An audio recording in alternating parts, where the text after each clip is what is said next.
farmers travel to New Delhi and demand guaranteed prices for their crop.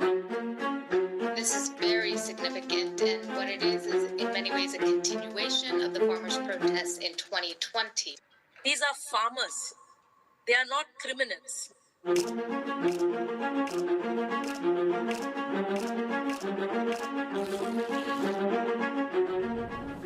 In 13 February 2024, at 10 a.m., farmers started the Delhi March 2.0.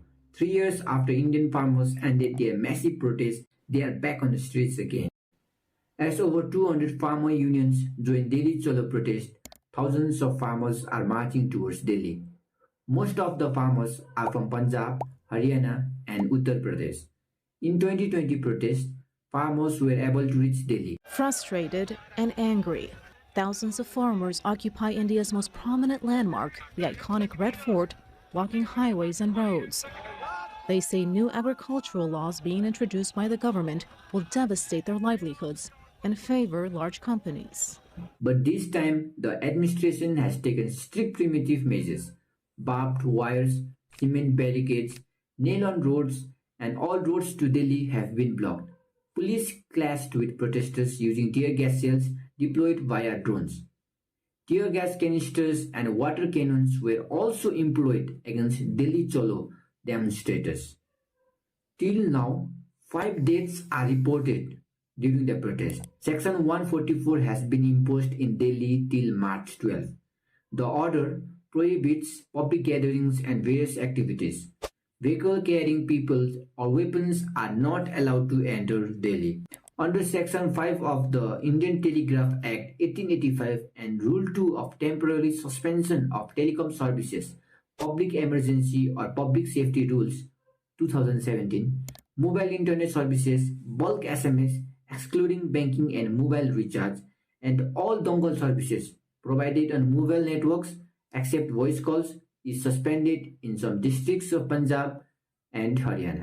Now let's see who is leading the protest. Farmer Protest 2.0 is being spearheaded by non-political organization the Samyukt Kisan Morcha, led by Jagjit Singh Dalewal, a faction of Samyukt Kisan Morcha (SKM), which was formed in November 2020 to lead the first farmer protest in Delhi, and Kisan Mazdoor Morcha, led by Sarwan Singh Pandey. This organization was not a part of the 2020 protest.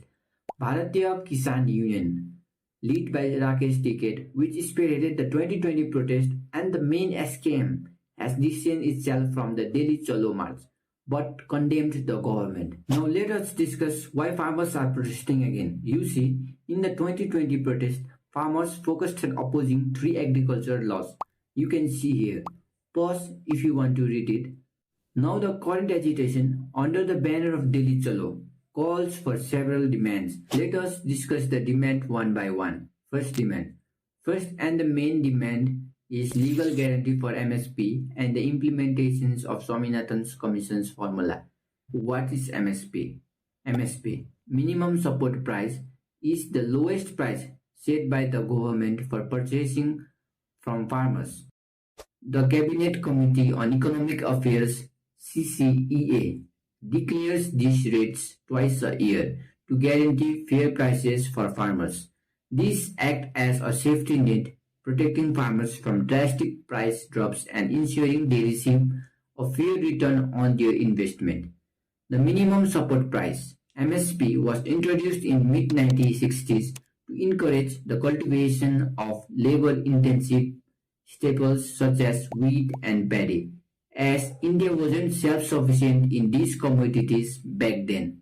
Today, India is the world's largest rice exporter and amongst the largest exporter of wheat and onion. Despite this, farmers remain economically vulnerable. The Commission for Agricultural Cost and Prices (CACP), an attached office of the Union Agricultural Ministry, suggests MSP for specific crops.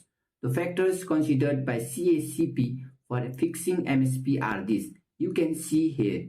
The final decision on MSP labels is made by the Union Government Cabinet Committee on Economic Affairs. Government announces MSP, minimum support prices, for 24 mandated crops and fair and remunerative price FRP for sugarcane, but it is not legal guarantee. This means the government is not obliged to purchase the crops from the farmers. So farmers want legal guarantee. The list of crops are this. You can see here. Now let's look at how CACP MSP is calculated.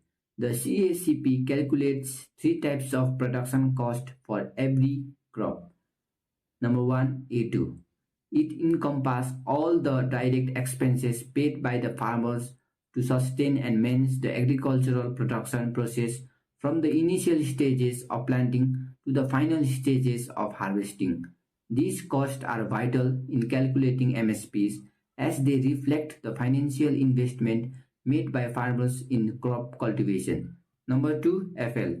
It recognizes the significant role played by family members in agricultural activities and acknowledges their contribution to the overall farming enterprise.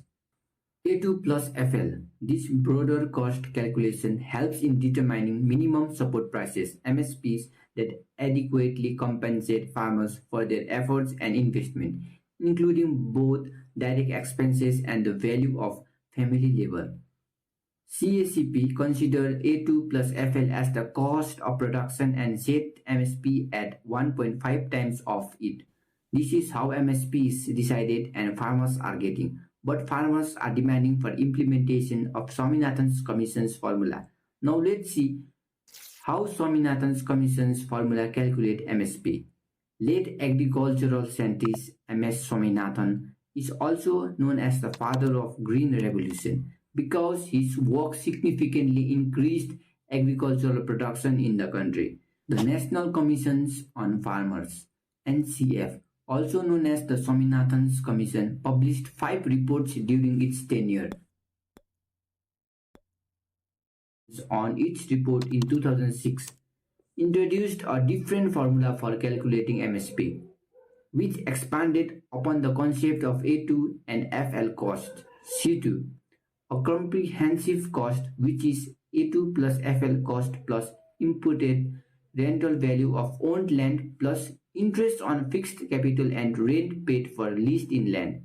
The Swaminathan's Commission suggested the cost of production (COP) should be based on C2 and proposed C2 plus 50% formula for setting MSP. This means if we assume a crop comprehensive cost, that is C2 is rupees 10, then the MSP should be rupees 15. Another important aspect to look at is while MSP is announced for selected crops, it works mostly for rice and wheat only because the government has vast storage system for only these grains, which feed the government public distribution system (PDS), which is governed by provisions of National Food Security Act 2013 (NFSA), under which we get our ration at subsidized rate. As only crops like wheat and rice is purchased by government on MSP, the public procurement is largely limited to a few food grains such as paddy, wheat, and to a limited extent pulses. You can see in the figure. And another important aspect to look at is the procurement of food grains is largely concentrated in few states. For example, 3 states, Madhya Pradesh, Punjab and Haryana, produce 46% of the wheat in the country, account for 85% of the procurement of 2019 and 2020. You can see in this figure. On the other hand, multiple question arises. Is legal guarantee for MSP the best solution for farmers? In 2014 and 2015, the expenditure on MSP stood at 1.6 lakh crore.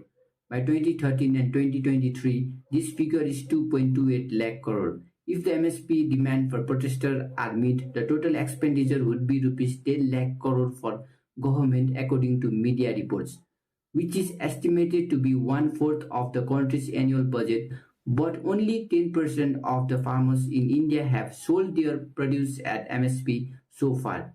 So question arises, can government invest such a huge amount on MSPs? Now let us discuss the second demand, death waiver. One farmer dies by suicide every hour in India, according to National Crime Records Bureau (NCRB) data. Deaths by suicide of those involved in farming is increasing because of crop failure and mounting debt. Now let's move towards the third demand. The protesters are advocating for India to withdraw from World Trade Organization (WTO) and nullify all existing free trade agreements. Other demands you can see here. Pause if you want to read. Now let us talk about government response. The government started the negotiation process even before the Farmers' Daily Chalo march this time. The first meeting between farmers leader and union minister took place on February 8. The second meeting took place on February 12. The third meeting on 15 February yielded no conclusive results. The fourth round of talks was on 18 February, attended by three cabinet ministers Arjun Munda, Piyush Goyal and Nityanand Rai, with farmers' union leaders in Chandigarh. After meeting, Piyush Goyal said they have proposed innovative and out-of-the-box solution, a 5-year deal with farmers to buy some crops at MSP, but farmers rejected the solutions and continued the march. How farmers' protest is taking controversial turn to Khalistan Movement. Amid the ongoing farmer protest, some people are calling the protester as Khalistani. Khalistani means a person who seeks to establish an independent state for Sikhs in India. As over the past week, multiple viral videos have surfaced, farmers expressing anti-India sentiments or advocating for separatism, which sparked controversy and raised concerns. Some believe terrorist organizations such as ISIS or Khalistani group and Pakistan are funding the protest. In contrast, protesting farmers assert that they are solely on the roads for their demands. Skeptics has raised concerns about whether it is genuinely a farmer protest or if other factors are at play. Despite the skepticisms and controversies surrounding the protest, the government seems engaging in discussion with farmers' leaders to address their concerns and find a resolution. We have to wait to see how long will this protest continue and what will be the consequences of this protest. By the end, it must be for betterment of country and its people. Don't forget to leave your thoughts in the comment section. If you appreciate my efforts, please make sure to like, subscribe and share. This side Abhinay Rai signing off.